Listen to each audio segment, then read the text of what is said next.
Ini udah direkam belum sih? Halo semuanya, hi well, assalamualaikum warahmatullahi wabarakatuh. Semangat pagi ya, semangat pagi dan halo teman-teman semuanya. Izin memperkenalkan diri, nama saya Satria Febri Abiansyah, nomor induk mahasiswa 241014, jurusan D3 Akuntansi. Oke, di video kali ini aku mau bahas tentang pajak nih, lebih spesifiknya tentang jenis-jenis pajak secara mendetail. Video ini juga sebagai pemenuhan kebutuhan tugas perpajakan mata kuliah perpajakan oleh dosen Ibu Kris Yanti. Halo Ibu dan halo teman-teman semuanya. Oke, sebelum mulai ke jenis-jenis pajaknya, kalian sendiri udah tahu belum nih ya tentang pajak itu apa? Dan kira-kira undang-undang yang menjadi dasar fondasi utama mengenai perpajakan di Indonesia itu apa aja sih?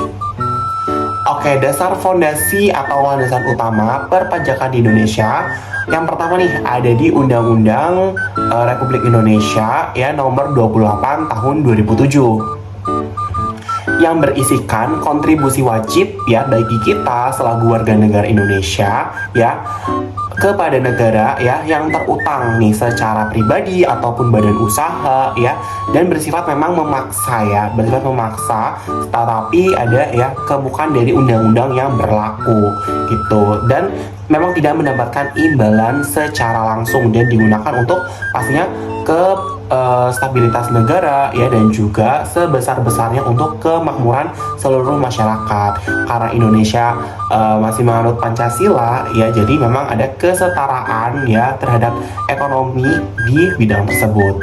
Yang kedua ada di harmonisasi peraturan pajak di Indonesia, ada di Undang-Undang BPK Badan Pemeriksa Keuangan Republik Indonesia nomor 7 tahun 2021. Undang-undang ini mengatur mengenai regulasi, ketentuan umum dan tata cara perpajakan yang ada di Indonesia, memuat beberapa ketentuan yang bisa ditambah atau diubah juga ya, antara lain pastinya ya menganut pada kebijakan dan juga prinsip pajak yang sebelumnya, dan pastinya ya masih bersifat untuk kepentingan umum. Oke, yang selanjutnya aku mau bahas jenis-jenis pajak nih. Jenis-jenis pajak di Indonesia terbagi menjadi 3, berdasarkan wilayahnya, berdasarkan sifatnya, dan berdasarkan objeknya. Oke, yang pertama ada di pajak penghasilan.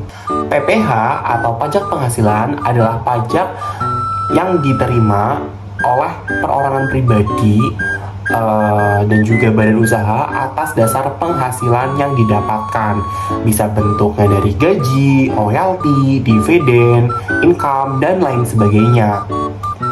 Intermezzo dikit, buat kalian yang udah bekerja pasti nggak asing banget nih sama kartu yang satu ini.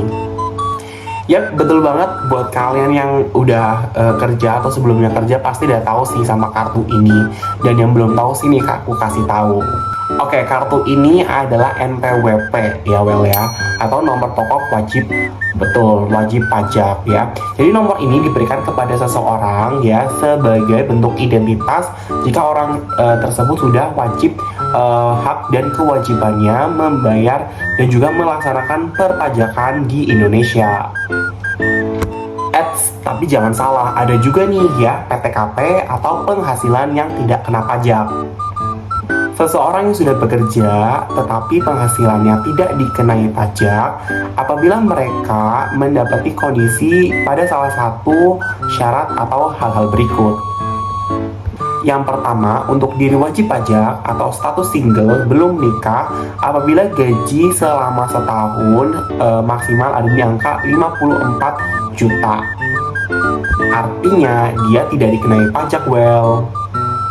Yang kedua, untuk wajib pajak status sudah menikah ada di penghasilan per tahun di angka 4,5 juta atau 4,5 juta, tidak dikenai pajak. Yang ketiga, pada setiap anggota keluarga gaji maksimal di 4,5 atau 4,5 juta per tahun tidak dikenai pajak. Dan yang keempat, yang terakhir, penghasilan 54 juta per tahun tambahan untuk seorang istri yang penghasilannya digabung dengan penghasilan suami. Jadi ada sepasang pasutri nih ya, mereka pasti ya sudah menikah dan gajinya ketika digabungkan ini maksimal tuh di 54 juta aja gitu. Kalau udah di angka 55 juta berarti udah kena pajak. Nah, gaji mereka ini digabung gitu. Jadi si istri bekerja, si suaminya juga bekerja gitu. Jadi mereka tidak dikenai pajak apabila gaji per tahunnya dihitung 54 juta. Oke, sekarang kita lanjut ke jenis pajak yang kedua. Jenis pajak yang kedua ini ada di pajak bumi dan bangunan Pajak bumi dan bangunan atau biasa kita dengar ya dan juga disingkat sebagai PBB adalah pajak atas kepemilikan, pemanfaatan atau penguasaan ya, klaim atas betul ya bentuk bumi ya atau bangunan yang dimiliki.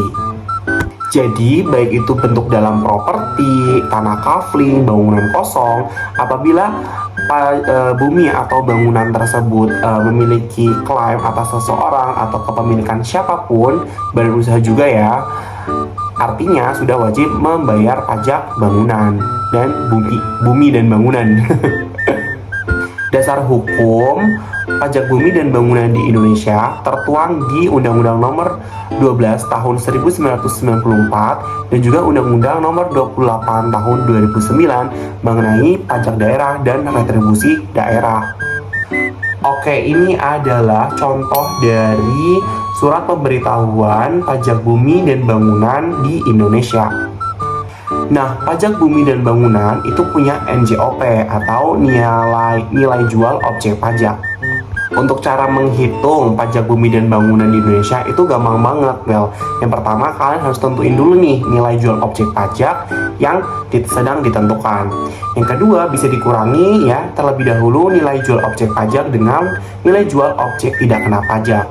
Kalau sudah, yang ketiga nih ya tinggal dikalikan dengan tarif yang dikenai. Biasanya ada di angka 0,1 sampai di 0,3%. Oke, intermezzo dikit, apabila kalian menemukan di pajak bumi dan bangunan bernilai 0, artinya tanah tersebut bisa saja belum didirikan sebuah bangunan atau bisa berupa tanah kafling dan lain sebagainya, atau tanah tersebut memang belum dikelola dan didirikan bangunan di atasnya. Sebaliknya, apabila dikatakan nilai tanah bernilai 0, artinya rumah tersebut bisa saja ya berdiri di atas yang bukan milik sendiri ya. Bisa saja bentuknya sebagai tanah sewa atau tanah milik negara. Kan pasti pernah lewat ya kalau misalnya di sebuah bangunan bertuliskan palang, ada tulisan tanah ini milik negara. Nah, kalau kasusnya seperti itu, nilai tanahnya bisa bernilai 0. Pada surat pemberitahuan pajak bumi dan bangunan, apabila berisikan bumi bersama dan bernilai atau ada nominalnya, kalian gak usah bingung ya. Itu artinya kalian menanggung sebagian dari wajib pajak bumi dari tanah tersebut. Biasanya terjadi pada apartemen, kompleks, perumahan, atau klaster.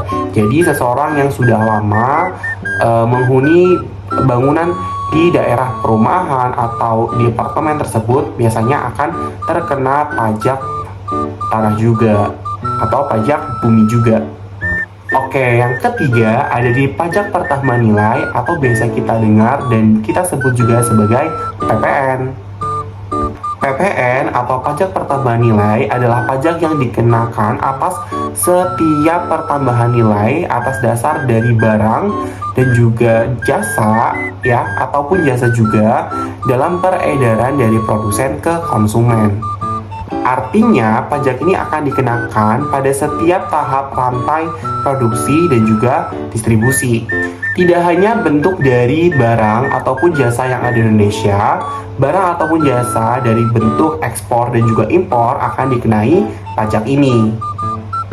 Contoh simpelnya, pajak pertambahan nilai atau PPN yang relate atau sudah biasa kita kenal dan juga paham sehari-hari ada di struk pembayaran pada minimarket ataupun supermarket. Biasa kita beli barang ataupun jasa tersebut. contoh PPN atau pajak pertambahan nilai ada di gambar ini ya. Bertuliskan bahwa PPN bernilai 12%. Artinya ya PPN bernilai 12% dikalikan dari keseluruhan produk atau barang ataupun jasa yang dibeli pada toko tersebut ya. Ini sebagai contoh pada sebuah minimarket ya, pembelian sebuah mineral water ya, terus beli apa lagi tuh. Nah, ketika dijumlahkan atau di total keseluruhan ya dikali 12%. Nah, ketemulah pajaknya dan keseluruhan tadi ditambah dengan pajak. Itulah yang harus kita wajib bayar. Oke, sekian video mengenai perpajakan dan jenis-jenis pajak. Thanks for watching, semoga bermanfaat. Jangan lupa bayar pajak dan sampai jumpa. See you well.